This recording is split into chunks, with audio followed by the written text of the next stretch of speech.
Assalamualaikum warahmatullahi wabarakatuh. Apa kabar anak-anak sekalian? Ketemu lagi dengan Ibu Handana dalam pembelajaran Pendidikan Agama Islam dan Budi Pekerti. Namun sebelum kita membahas pelajaran kita pada kali ini, marilah demi khidmatnya pelajaran kita berdoa terlebih dahulu. Berdoa, mulai. Berdoa, selesai. Anak-anak sekalian, untuk pertemuan kita kali ini, kita akan membahas tentang perilaku, tata krama, sopan santun, dan rasa malu. Bisa kalian lihat di buku tema kalian kelas 9, berada pada bab 9. Anak-anak sekalian, perlu kalian ketahui bahwa perilaku, tata krama, sopan santun, dan rasa malu itu harus tertanam dalam diri seseorang. Baik itu dewasa, muda, orang tua, anak-anak, laki-laki atau wanita harus memiliki perilaku yang baik. Namun sebelum kita membahas lebih lanjut tentang perilaku, tata krama, sopan santun, dan rasa malu, ada beberapa tujuan dari pembelajaran kita hari ini. Apa tujuannya? Yang pertama, siswa dapat meyakini bahwa berbakti dan taat tata krama, sopan santun, dan rasa malu adalah ajaran pokok agama. Kemudian, siswa dapat menunjukkan perilaku, tata krama, sopan santun, dan rasa malu dalam kehidupan sehari-hari. Anak-anak sekalian, perilaku, tata krama, sopan santun, dan rasa malu yang baik itu harus kalian terapkan, baik itu di sekolah, di rumah, ataupun di masyarakat. Di sekolah, contoh, ketika guru sedang mengajar, kalian sebagai siswa yang baik harus menunjukkan perilaku yang baik ketika sedang belajar di kelas. Tidak dibenarkan bagi kalian tidur, tidak dibenarkan bagi kalian mengobrol atau bercanda. Kemudian perilaku yang baik juga harus diterapkan di sekolah. Kalian harus berpamitan kepada kedua orang tua ketika kalian ingin bepergian, dan pulang dari sekolah pun kalian membiasakan diri kalian dengan menyalami tangan kedua orang tua kalian. Dan jangan lupa, setiap kalian pergi ataupun pulang dari manapun kalian harus ucapkan salam. Kemudian perilaku yang baik di masyarakat bagaimana? Ketika kalian lewat di depan orang tua, kalian merendahkan bahu kalian yang sebelah kanan sambil kalian mengucapkan kalimat permisi.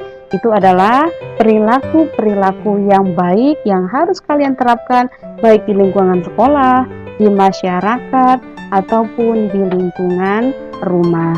Kemudian ada lagi perilaku yang buruk. Perilaku yang buruk diantaranya siswa yang sering mencontek ketika ulangan ataupun ujian di sekolah itu menunjukkan bahwa siswa tersebut memiliki perilaku yang buruk. Apalagi siswa yang senang berkelahi, menyelesaikan permasalahan dengan emosi, itu juga menandakan bahwa anak tersebut, orang tersebut memiliki perilaku yang buruk. Kemudian mengejek orang lain, mentertawakan orang lain, membicarakan orang lain, itu juga merupakan perilaku yang buruk dan tidak pantas untuk ditanamkan di diri seorang muslim, apalagi bagi seorang anak didik maupun pendidik.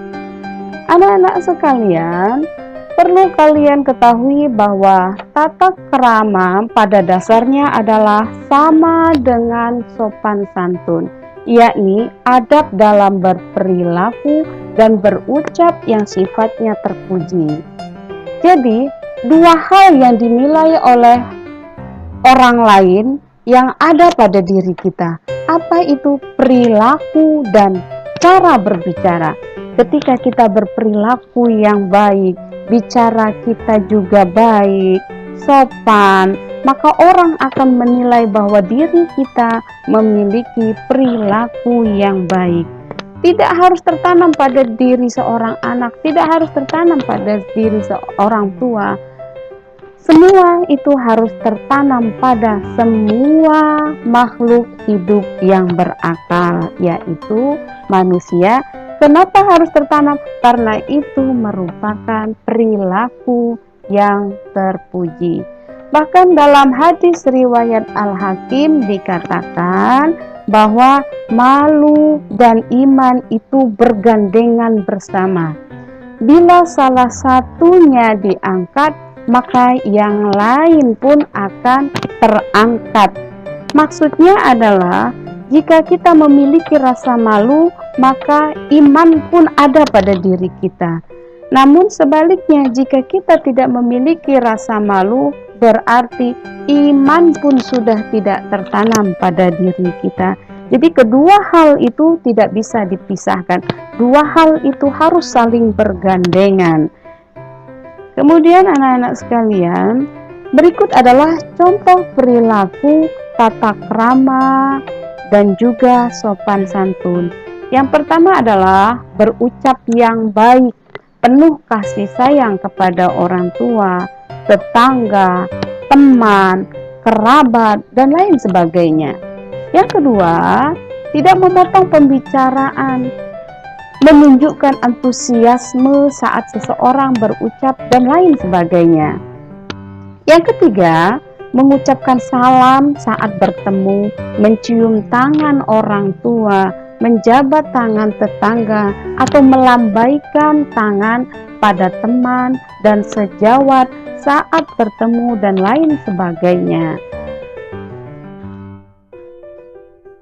Kemudian anak-anak sekalian, adapun contoh dari rasa malu yang benar, yakni malu yang menghalangi seseorang berbuat keburukan yang merugikan adalah sebagai berikut.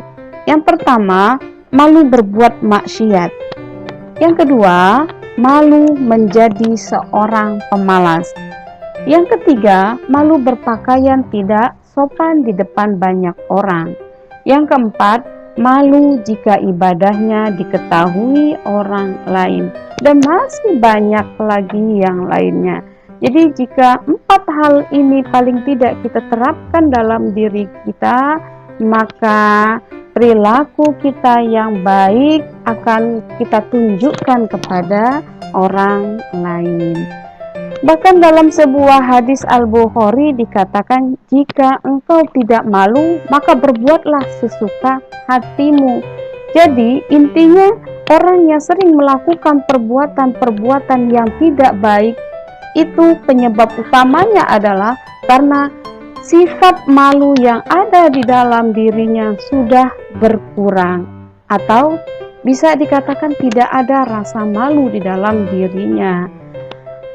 Anak-anak sekalian, mungkin itu pertemuan kita pada kali ini. Pesan dari Ibu Handana, tetaplah kalian menunjukkan perilaku yang baik dimanapun, kapanpun, kepada siapapun, harus kalian tunjukkan dan harus kalian terapkan. Itu saja yang dapat Ibu sampaikan, kurang lebihnya Ibu mohon maaf. Assalamualaikum warahmatullahi wabarakatuh.